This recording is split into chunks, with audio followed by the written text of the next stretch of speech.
Good morning! It's 9 a.m. I know. Gay people and an LGBTQ plus Kiki at 9 in the morning? You know what? That's why I'm still in bed. I'm FayWhat, and I'm gonna help you get your week started off right. We have lots of fun things to talk about. It's gonna be a fantastic week.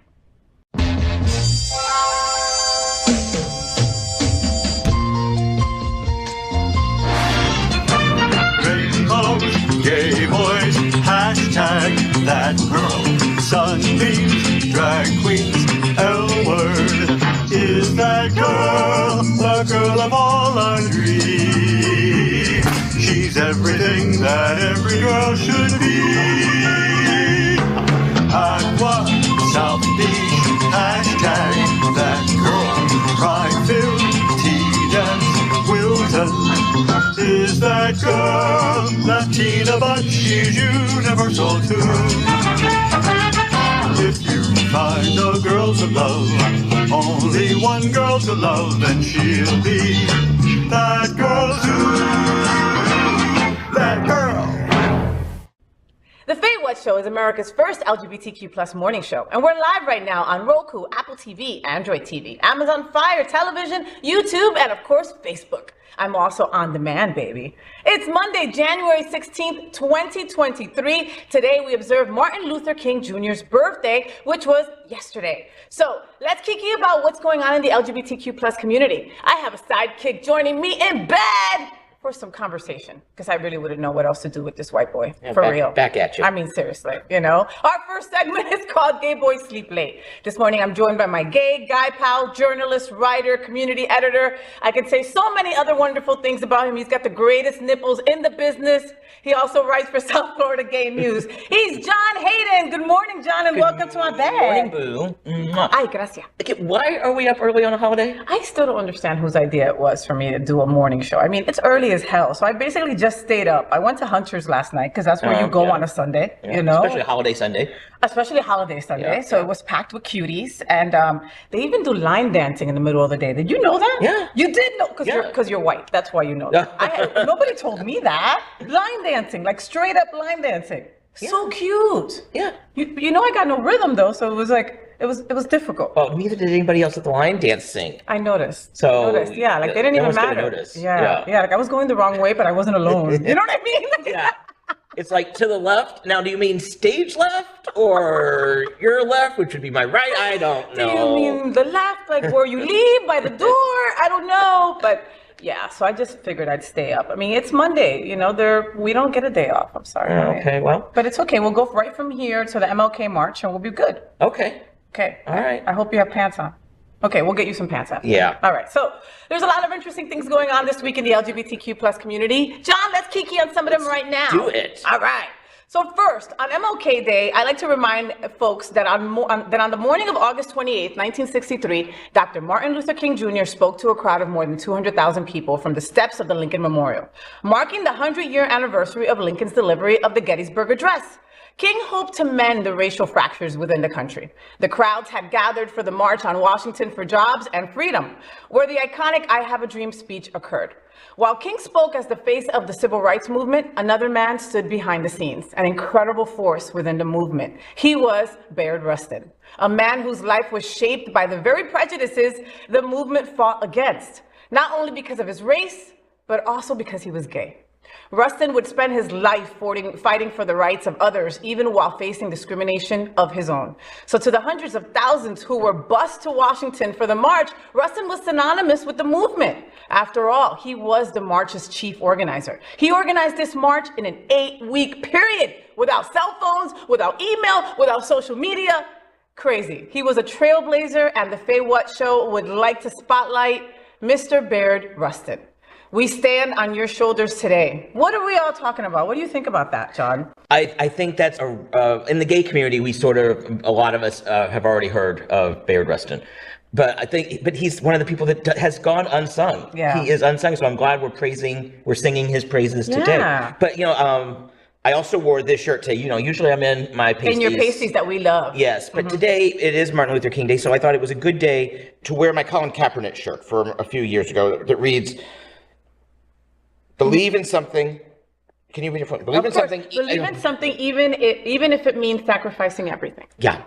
And, Colin, literally lost his career. He was a solid quarterback in the NFL, and he lost his job because he took a stand or took a knee and said, I'm going to bring attention to what's wrong, even when the vast majority of people, even the President of the United States, did not want to hear about what was wrong. Yeah. And so it's the next generation. And so this is what I wanted to wear today. I love that. I love that shirt. And so many people followed suit. So many people supported him. As many people as went against him, he also had many people that started taking knees as well, And when did that start? That's like 2015, I think. 2015. So here we are almost, yeah. Yeah, and the fight is nowhere near started, nor ended, nor anywhere in the middle. No. We're still fighting every day, And I just think it's just, it's... Like, I remember when I first heard about Bayard, it was a couple of years ago. I'm embarrassed to say I did not know of his existence back in the day. Wouldn't it be beautiful if that was like in school education, if we got to learn about gay history, because we were there, we're just not talked about it like we were, we were there.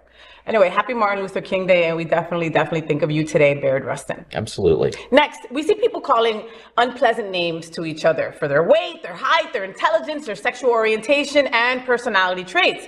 While some consider it a harmless way of having fun, victims of such behavior generally feel insecure and bullied to the extent of losing their self-esteem. So, no, it is no fun when you insult or disrespect people. Hence, no name calling week is important in today's society. It is observed during the third week of January since 2004 to educate students, teachers, and the public on the harms of name calling.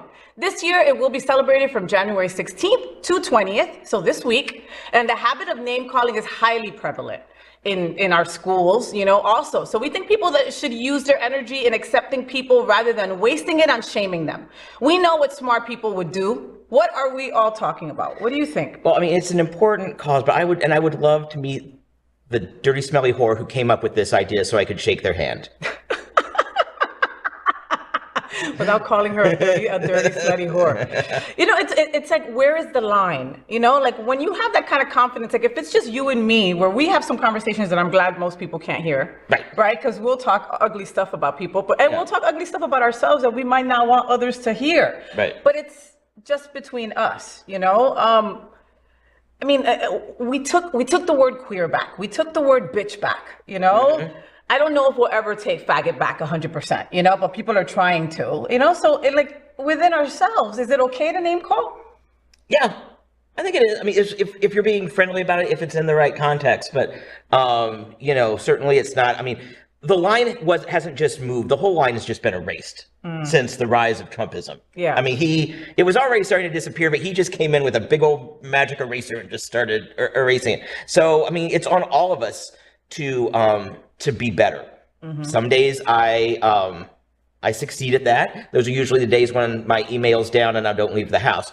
But it's also about, just don't honk the horn at the guy in front of you. Yes, he's going slow in the left-hand lane and he's old and closer to death, so he really should be managing his time more wisely. But you don't need to hurl names at the guy. You know what I mean? It's on all of us, I think, just to generally try and be nicer and make sure you're not near an open mic when you decide to spill the tea. I got you. But I think you just hit the nail right in the head. It's just to be nicer. You don't know what somebody's going through, and it's like, you might be playing around, but maybe you just tapped into an insecurity that's so great on that person's side, and they don't want to hear you call them chubs or whatever it is, because to you, you're comfortable with it, and for them, maybe they're not, So, hey, one of my resolutions for like 5 years straight was to curse less. I know you're going to think that's funny. And I really tried. Do you make it past noon on New Year's Day? I wake up. Beep, beep, beep. I wake up like that. Yeah. I mean, but I don't know. I think it's part of me. Like it's just hard. Don't name call somebody. You know when it's okay. You know the kind of confidence you have within friends. You know who you can be nice to. But just try to be a nicer human. I think that is just it. That's the foundation of this whole entire week. All right. Just try to be nicer to people. And like John said, if someone is cutting you in traffic, maybe they've got a pregnant woman in the passenger seat that needs to get to the hospital. Maybe they had bad tie and they have explosive diarrhea and they need to get home like with a quickness. You would let them right in then, wouldn't you? Not to my bathroom. Yeah, not to your bathroom. All right. Next, the heist genre is always interesting. Be it Logan Lucky or the Ocean's franchise, these movies have something comforting about them. Seeing the full picture and then recontextualizing everything feels satisfying. Those are some of the reasons the new Netflix series named Kaleidoscope is an exciting watch. The selling point of Netflix's new heist limited series is that except for a brief introduction titled Black, and the finale titled White, the series can be viewed in random order. So basically, every viewer will have a completely different experience. The series spans 25 years and it's loosely inspired by a real-life story in which $70 billion in bonds went missing in downtown Manhattan during Hurricane Sandy. I think this will be quite entertaining, and I know that there's a big buzz around it. How would you watch it? Like, would you watch it in order? Would you watch it randomly? Maybe in rainbow order? What are we all talking about? What do you think? Have you started watching it yet? No, I have not. No, neither have I. But I think, okay, so you may not know this, but I'm a little tad OCD. I do know that. A tad. So I feel compelled to watch it in the order that it's presented. But I also, as a critic and as somebody who wants to have different viewing experiences, I feel compelled to watch it out of order, because if they're going to put that much work into that type of unique storytelling, and it's hard to do that, writing something like that and just saying, tossing it all up in the air and saying pick one and watch it. So I think I'm honoring the creator's vision by watching it out of order. I got you. But to be fair, I'm probably going to watch it twice, once out of order, and then I'm going to go back and watch it the way it was supposed to be done. John has way too much time on his hands. Way too much time on my hands. I'm too busy to change it, so I'm just gonna watch it. You know how it just goes to the next episode, right? That's how I'm gonna watch it. But I think so too. I think my OCD. Every year, one of my friends gives me a labeler for Christmas because I label everything. I just need to know where those damn screws are, where that tape is, where those stupid buffers are. I need it all labeled in my house. So I get that little OCD that you have too. And I think I would have to watch it. I would still watch it in order. It's going to be lost on me. I'm not going to go back. I don't have the time that John has. Yeah. And John has 83 jobs, so I don't know how he has this kind of time. But, my favorite books as a kid were the books that said, okay, if Maggie goes to the store, go to page 24. If Maggie decides to become a prostitute, go to page 99. Those, maybe it wasn't a prostitute, but you know what I mean? Those were my Maybe it was page 69. Maybe it was page 69. Hey, maybe it wasn't a book. Maybe it was Playboy. Look, but those used to be my favorite books. Yeah. I would just get lost in them. And then I would rent them out again, when libraries were free and you could, just pick out any book you wanted without crazy governors telling you couldn't read certain books. Anyway. All the good old days. And just, okay, let me go a different path this time and see what happens to Mary. And so because of those books that I loved as a kid, that is why I'm really interested in Kaleidoscope, and just to see how they make each episode freestanding, because it's like, okay, if people are like, oh, when White Lotus, right? I'm always late to the party. I haven't watched Game of Thrones. Don't kill me. And I'm never going to watch it. Not gonna do it. So when White Lotus came out, everybody was talking about it. I was like, oh, whatever. And then I heard Jennifer Coolidge is in it, which we all love and adore, right? So then I had to go and start watching it. So I'm always a little late to the game, But this Kaleidoscope has a lot of hype behind it. I think it's gonna be good. Okay. All right. So watch it. And once we watch it, we will tell you what we think about it. In order, out of order, and then in order. Something like that. You tell me how you did it. Next. The 2022 inaugural My Hollywood Pride was a tremendous success. And the 2023 My Hollywood Pride is expected to be even bigger and better. On Sunday, January 29th, 2023, the queer community will be back on Hollywood Boulevard to greet each other for the second edition of this now annual tradition. It is a place where you can be unapologetically yourself. Laugh, dance, and learn all together. My Hollywood Pride will continue to provide a place for kids, youth, and families to come together, and also be a place that invites everyone in to learn more about LGBTQ+ art and culture. So mark your calendars for January 29th, 2023, from 1 to 6 p.m. Come as you are and have the time of your life with the people who understand. What are we all talking about? I am so excited for My Hollywood Pride, because last year it was on a Saturday. This year it's on a Sunday. And I was like, I don't want to go all the way to Hollywood on a Saturday. That whole 24 minutes that it takes from your house. Oh my God. Yeah, I know. But there were people there. So, but it was so much fun. And our friend Jameer is one of the planners of it. And so I just did an interview with him. There's my article about My Hollywood Pride is in SFGN right now. Okay. So you can check it out online and get a little background information about it. But they put so much work into it. But they do it by their last year it was, we are hyper local. And it was very much a central Broward County type thing. This year, they're getting a lot more responses and excitement from South Miami-Dade County all the way up to Palm Beach. So I think it's going to be really fun. It's going to be bigger. They've moved the stage. That was my biggest thing last year, was the stage was kind of positioned like on the side. Like it was on Hollywood Boulevard, right? Yeah. But it was on the side, in the middle of the street. Like it wasn't perfect to crowd in front of. So now they're going to move that stage. They're moving that stage, which was really the biggest problem. And so I think it's going to be improved. They've certainly learned from the few things that didn't go right last year, but so many did. And I'm so excited for it. And so excited. You're coming, right? Of course I am. Of course. Yeah. And last year, and I just thought it was so wonderful. One of my favorite prides is Gay Ocho down in Miami, right? And they're very family oriented, where you will go and you will see the whole family out for a day at a festival with their dogs, etc. And it's beautiful. And I thought, man, I wish Broward had something like this. Then all of a sudden, my Hollywood Pride happened last year, and it was so similar to that vibe, family, High Point, and it's hard because they had great food. It was a lot of fun. The weather was fantastic. I was with good friends, but High Point was Misty Eyes doing story time for the kids, okay? And all these beautiful wide-eyed 4 to 12-year-olds sitting there in front of this beautiful, beautiful queen, just looking flawless in this gorgeous dress, and just reading a beautiful children's book, and it was so wonderful. And I believe that I had asked Todd, or I had asked the group from my Hollywood advisory group, that's Francesca and all those guys over there, and Misty is coming back this year to do another story time. I wanted to ask them, you've spoken to them, so you tell me, do you think, do they have any kind of fear or anything with the Proud Boys and all this ridiculousness that's been going on all over? I didn't really ask him a lot about that because it just is. They could tell me, yes, security costs have, gone up 50 to 75%. Because that's just the way it is now. Yeah. Unfortunately, it's as common as going, $7 for a dozen eggs at Publix. It's just, but they are taking security measures. It's serious. But they're not. It's not dominating the conversation because they have been planning for it all year. They knew, when they saw what happened to Stonewall Pride back in June, they, sort of finessed their plan.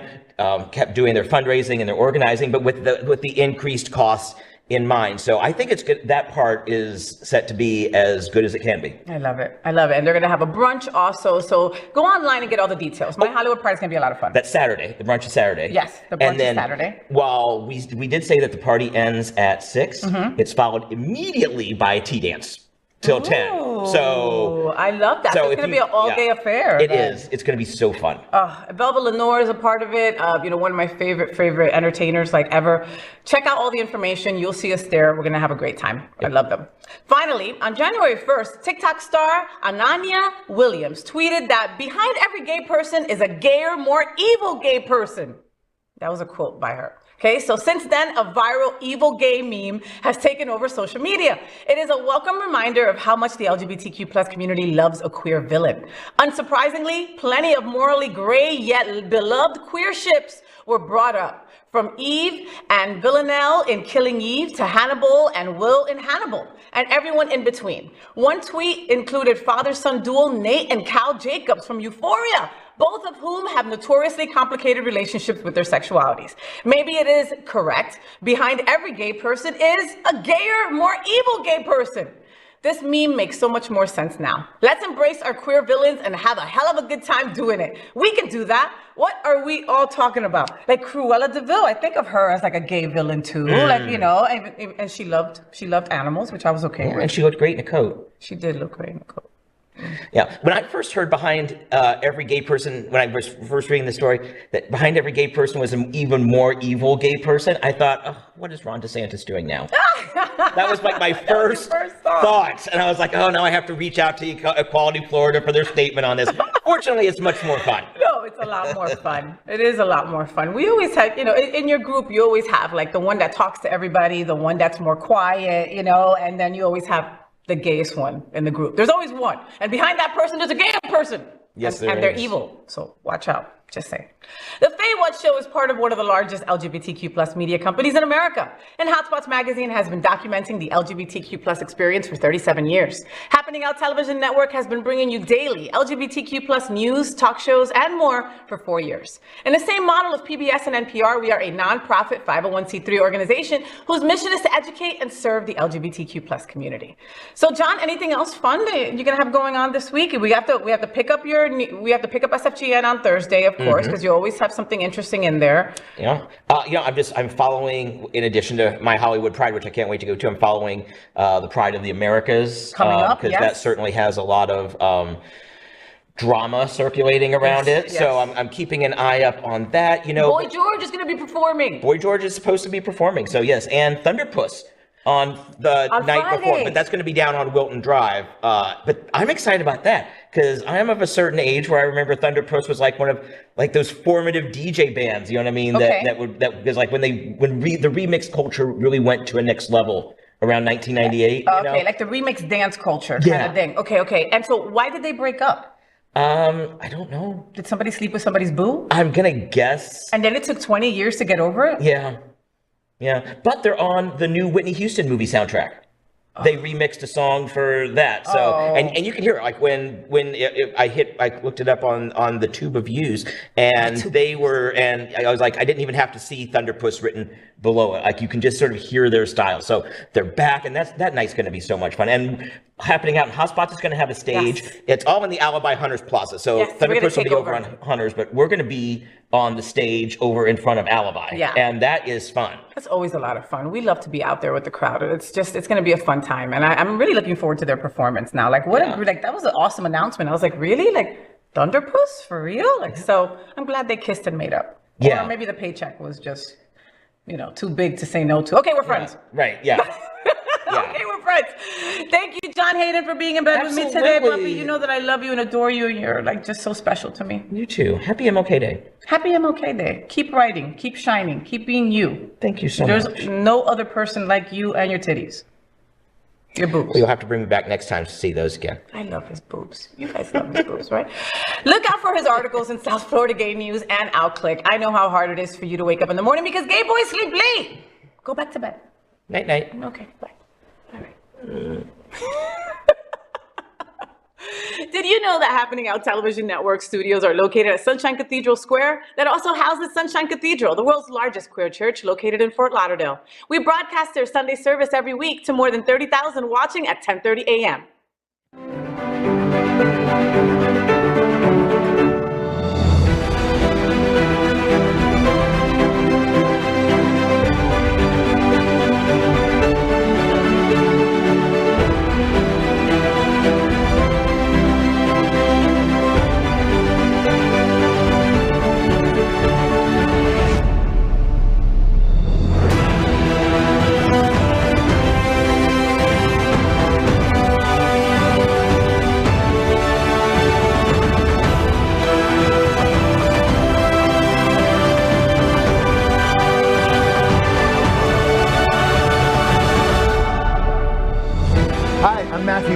Former American Idol contestant and singer-songwriter, and Sunshine Cathedral is my queer church.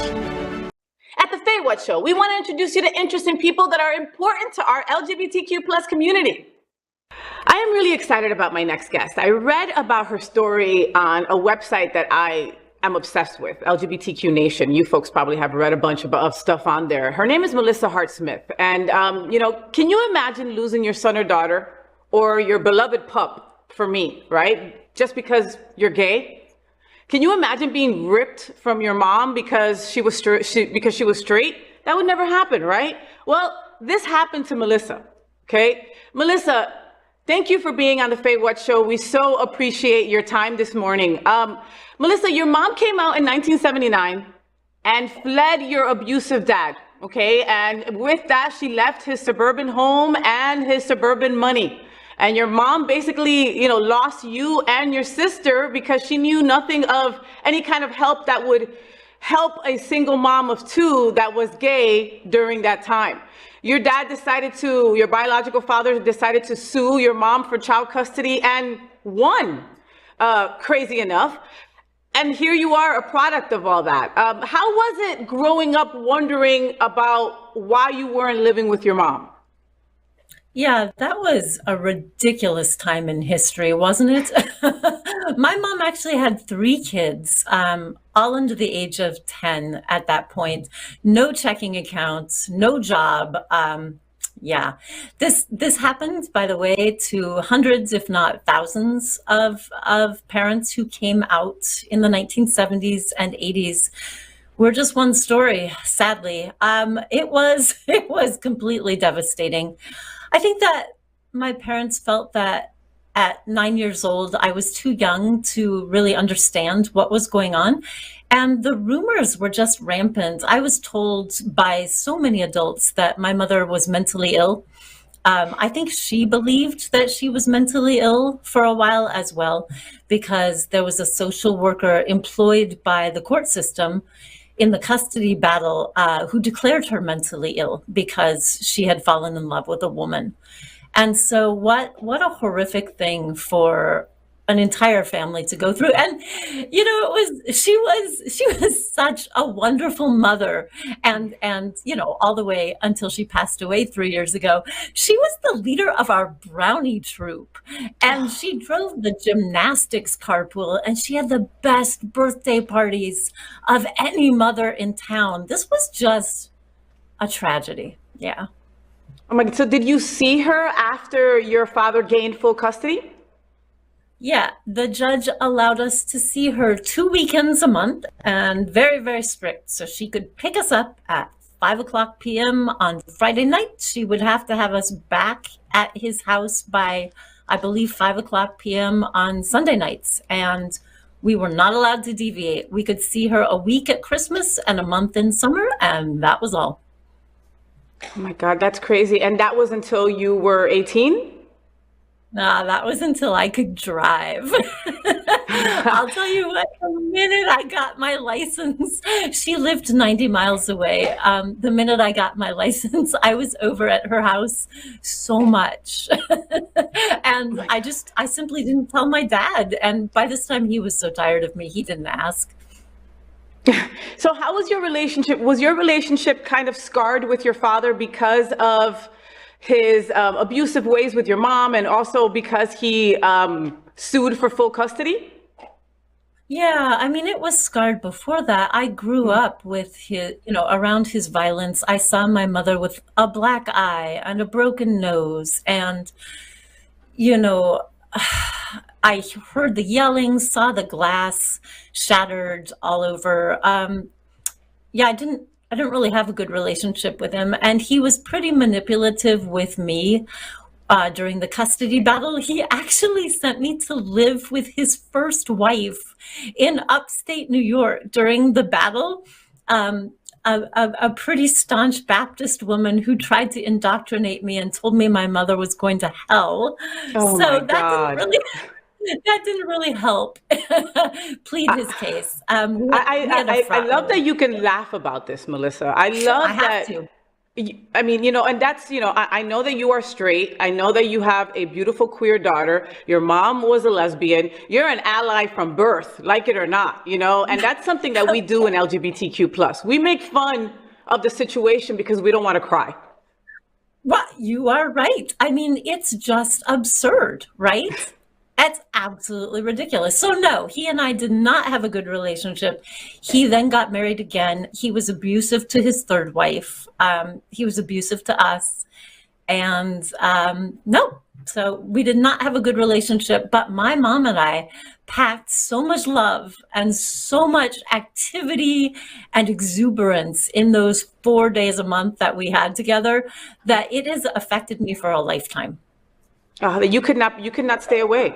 No matter what anybody said, you could not stay away from your mom because there was something constantly drawing you to her. Even in those 4 days, they made up for a whole month of love. That's incredible how that is. Oh my God, Melissa, I read somewhere that while you were growing up, you thought that something like this only happened to you and your siblings. So we were in Hawthorne, California, next to LAX, and also Oxnard, California, where my mom lived. And somehow we I don't think my mom was aware either. None of us were aware of the queer support groups that existed specifically for parents, born out of parents losing custody of their kids. My mom had no idea about the Lesbian Mothers National Defense Fund in Seattle or similar programs in Los Angeles or San Francisco or New York. You know, I grew up in the 80s, and the worst things you could call somebody at school were fag and dyke. Yeah. And I mean, this was a dark, ugly time. If any of their other of my peers had queer parents, they certainly weren't going to come out about this. So yeah, we really thought we were the only ones. And well, imagine you had mentioned to us about how, well, back in the 60s and 70s, they really did take, homosexuality as a mental illness. So there were people that were actually thrown in asylums because of loving who they loved. I mean, thank goodness that that's not the case now. But again, things seem to go backwards more than forward sometimes. Miss Melissa, how different do you think that your life would be today if you hadn't been taken away from your mom at such a young age? Oh, gosh, well, I would have been a hippie.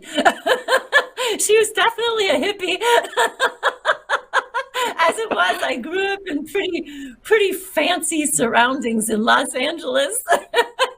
She had such a profound influence on me that over my whole life, I'm not sure how different it would have been, except for one thing. She was very, very outdoorsy, absolutely adored nature and gardening and chickens and outdoor adventure. And I think I would have come to all of those passions a lot sooner in my life if I had lived with her. Mm-hmm.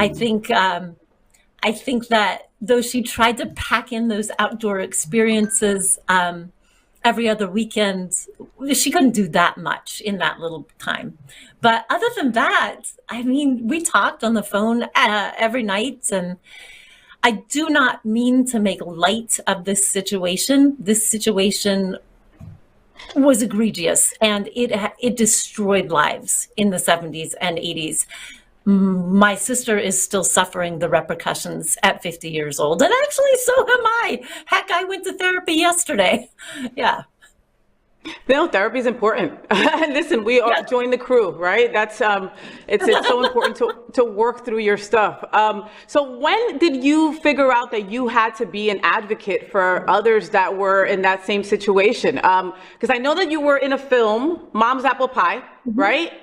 Mm-hmm. And that was called Mom's Apple Pie, the Heart of the Lesbian Mothers Custody Movement. Was that the beginning of your screaming loud and proud, this is what I went through, others should not? No, actually, my beginning was when I went to graduate school. I purposely chose Goddard College's MFA program because of the queer faculty. And so Sarah Schulman was teaching there, and oh gosh, Michael, I forget his last name, really well-known poet. Jacqueline Woodson ended up being my advisor. I don't know if your viewers know Jacqueline, but she is, a really, really famous writer of children's, young adult, and adult fiction and poetry, etc. She writes everything. She was my advisor. I had sort of gotten into the program with a short story about what had happened to me as a child, and she was so sharp. She said, "Oh no, honey, that's a memoir you're writing." She really helped me. I know. I was so in the closet still at age 24. And she and Sarah and the rest, they were really instrumental in telling me, do not write this as fiction. You need to own this story and tell about what happened to you, because this story is not out in the world, and it's a cautionary tale that needs to be out there. And so that's something that people cannot forget. People cannot forget that people went through this. I see this as like a Netflix docuseries, Melissa. Oh, right? Wouldn't that be fun? Exactly. No, people cannot forget. And that's not because I want to play the victim. That's because we need to make sure that this never happens again. Yeah. I'm happy to have to know that. So you have a queer offspring, your daughter, right? And What, if I may ask, at what age did she come out, or did you always know? Oh gosh, I didn't always know, but it was fine.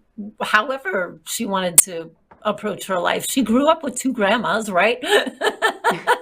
And she grew up going to pride parades and celebrations and things like that. She came out last year, and she's only 15 and a half, so she's playing around with her identity, and sometimes she's a they and sometimes she's a she, and sometimes she just says, I don't care.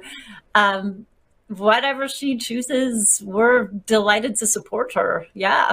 But what a wonderful thing that you can give her a safe space to do that, Melissa. That is just like such a beautiful, just full circle from what your mom had to go through. Like, it's just such a beautiful living amends that you get to do for your daughter. However she wants to identify, it'll be in a safe space because of you. And where we live. I mean, we're really, really fortunate to live in Eugene, Oregon, where so much of it is a safe space for queer kids. Yeah. That's beautiful. I would have never expected for Oregon to be so inclusive. I need to add that to my list of places to go to. Yeah, just Portland, Eugene, Ashland. Absolutely. You'll be delighted. Come visit. I love that. I love that. So since that first book that was supposed to be a short story that ended up being a real true to life memoir, you've written other books since, right? You have one that just came out. Let's talk about that one. Oh, yeah. That one is Daisy Woodworm Changes the World. It's for middle grade readers. It was really important for me, as I have a brother who has Down syndrome, to represent this particular genetic condition as a main character in the book. It was also important to me to give one of the characters two moms and to have it not be a thing. She just has two moms. That's it. Story, that's it. And so that was wonderful to incorporate. And I really, really love it when I read kids' literature that just, incorporates and represents people and families as they actually are. And we're seeing more and more of that. So I'm really, really thrilled. I love that. You need to write like 18 more books, So we are coming to you from South Florida, and we're in Florida where we have a governor that unfortunately does not want to teach LGBTQ plus history in schools, has started excluding many, many, many book titles from libraries. So students and kids that maybe might have some questions won't be able to find it in their nearest library like I did when I was questioning my sexuality. Unfortunately, school counselors and teachers can't be a safe space anymore for these students. If students go to them and tell them, I feel that I might be queer, I haven't told my family, they are forced to out them. This is the state that we live in now. And it sounds so similar to the horribleness that we were putting queer people through in the 70s and 80s, correct? Yeah. Yes, correct. Absolutely. It's astonishing to me that this is still happening. Yeah, it's heartbreaking. But the reality is that you have broken the cycle with you and your daughter, and that right there means everything. Right. Yeah. So, Melissa, is there anything that you would want to tell anyone that might have found out that they were taken from their parent because their parent was gay? Oh gosh, I mean, there's lots of history on the web now. I wrote a piece for Long Reads, Long Reads, that anybody can find online. It's a reading list for the offspring of queer parents, in which I really tried to gather as much of the personal essays that are out there by Queer Spawn. There's still wonderful support groups out there. Collage, COLAGE. I don't know how much PFLAG is doing in my neighborhood, but PFLAG National has a wonderful Read with Love program that everybody should be aware of. So just go to PFLAG #Read with Love, and you'll find a lot of history and other things like that. Are people still being taken away from their queer parents now? Do you know? I'm curious. I wouldn't be surprised. I mean, there are some hurtful, when it comes to a divorce, you've had to live it. When it comes to divorce, there are times that people will come out with the dirtiest laundry that is not even dirty, just to get those kids away from the other partner. And I mean, again, like today in 2022, you can't say that it's a mental illness to be gay, but there's still folks that would love to put it as such and present it to a court that way, and say that a parent is unfit because maybe they have, or they're grooming the children or something. I mean, when it comes to custody battles, people will say the most horrible things, and that has been a quick go-to for many to get custody from, of their children. Yeah, this grooming idea. So that word wasn't trendy when I was growing up, but brainwashing. There was so much brainwashing. Not just your mother is mentally ill, but she's going to hell and these people are unnatural, and on and on. We were really fortunate in some ways because my maternal great-grandparents were circus and vaudeville comedians, and she grew up with them. And then we got to visit them when we were kids. And so, my dad was very straight-laced, conservative, homophobic, but then we would go hang out with our circus great-grandparents and my grandma, who owned a costume shop her whole life. And, oh my God, that is like queer bait everywhere right there. I love it. Oh my gosh. And all their friends were queer entertainers. And so... I mean, my dad's indoctrination didn't have a chance, but I wanted to go back to something you said, just in case there are kids out there being taken from parents who are newly out as queer. There are books and resources that are maybe older, but still will be helpful. One of them is Families Like Mine, Children of Gay Parents Tell It Like It Is by Abigail Garner. Another is Mima Spadola's documentary, oh gosh, what is it called? Our House, and I don't know what the subtitle is.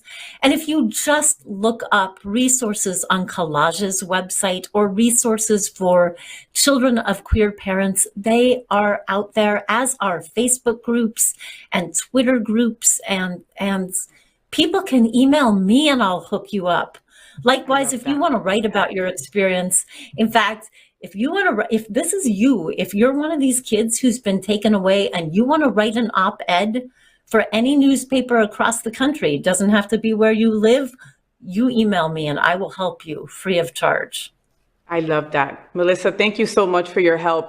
You have a brand new book. Make sure that you folks, please go check it out. Daisy Woodworm Changes the World. I love the name of it. Make sure that you also follow Melissa Hart Smith on social media. That way you can also support her books and also support all the advocacy that she's doing. And like she said, if you are out there and you were taken away from your parents because they were gay, reach out to Melissa. People need to hear these stories and know that these things are still happening out there, and it affects you, and it affects you forever. Therapists are making lots of money off us now. True that. Melissa, thank you so much for being on the FayWhat show. I so appreciate you. I appreciate you holding space for us. I appreciate you shining as bright as you do, talking about a subject that's not easy to talk to, but something that we just should never forget. Yeah, thank you. It's been a pleasure. It has. Thank you so much, right. Melissa. Take care. Bye-bye. Finally this morning, I want to get our week started by telling you some things that are really important to me. We call it Faye, what's on my mind?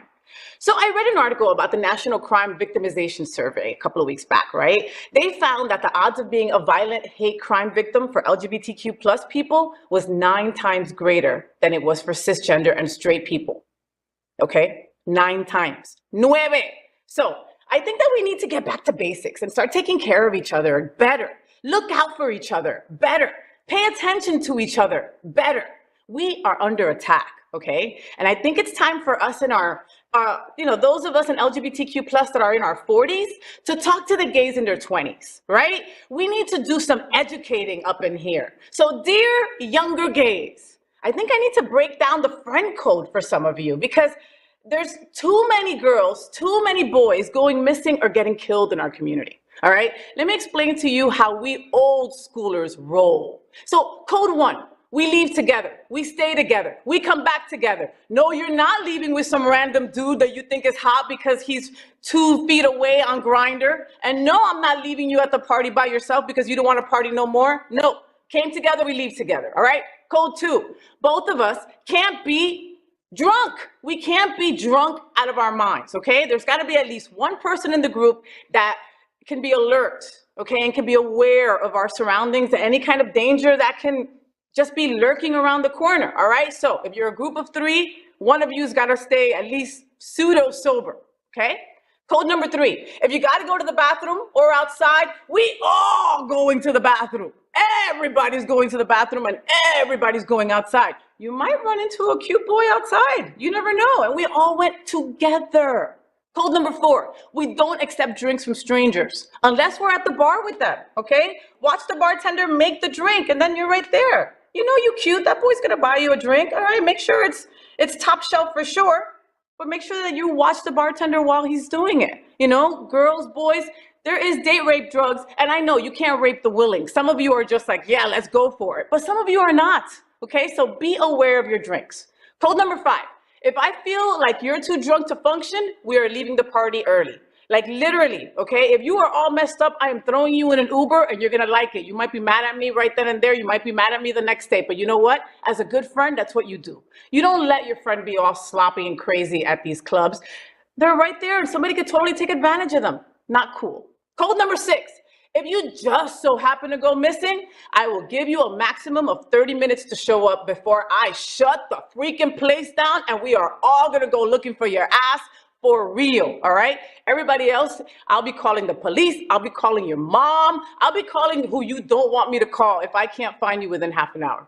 Pa que lo sepa, okay? Code number 7, if you're fighting, it better be one-on-one. Otherwise, we all fighting, all right? You know, of course, obviously, you know, we don't condone violence here at the FayWhat show, okay? But understand that boys, girls, you should be classy. There should be no reason that you're getting into a fight. But if you're getting into a fight, understand that the whole entire group is gonna get into a fight, all right? I don't wanna go to jail again. So be on your best behavior. Code number 8, and the golden rule, the drop-off person checks in or everyone who drove checks in when getting home. If we don't hear from you, we are coming to your house to see if your car's in the front. And then go back to code 6. We're gonna call your mom. We're gonna start calling your ex. We're gonna start calling your ex-best friend. We're gonna be calling everybody looking for you, all right? This generation got the friend code messed up. And this is how we #old schoolers were raised. Maybe you youngins learned something from all those codes, all right? All right. There is what's on my mind. I feel so much better now. Whew. I gotta thank my friend Francesca D'Amore for this reminder, okay? We are old school babies and we rule the world. Well, that's the FayWhat show. I hope that you had fun. I'm really passionate about trying to connect the L and the G in our LGBTQ+ community. Right, Luna? Luna, my dog, she doesn't want to look at you. All right, I get it. You know, it's often hard for us girls. It's often hard for the pups too. If we believe that we are one strong community, then we must support all the letters of our LGBTQ+. We opened the show with a nod to Mary Tyler Moore, and that girl's Marlo Thomas. This show is dedicated to a strong LGBTQ+ community. So I just encourage you to be a little bit kinder and a little bit funnier and embrace our tremendous diversity. It's what makes us so damn strong. So until next week, folks, at 9 a.m. live or anytime on demand. I'm FayWhat, and I am #thatgirl. I wish you a week full of sunshine and rainbows. Stay gay. Rainbows, gay boys, #thatgirl. Sunbeams, drag queens, L-word. Is that girl the girl of all our dreams? She's everything that every girl should be. Aqua, South Beach, #thatgirl. Pride-filled, tea dance, Wilton. Is that girl Latina, but she's you? So, did you enjoy the show? I know you did. So make sure to click subscribe so you won't miss any of the events, news, or interviews right here on the FayWhat show. Ring the bell at the bottom of the screen, right there, so you'll be alerted every time we're live. You can also click on the Happening Out Television Network logo so you can see all of the shows on the most diverse LGBTQ+ media network. Find out just what we're doing to bring the L and the G together right here on the FayWhat Show. Get the week's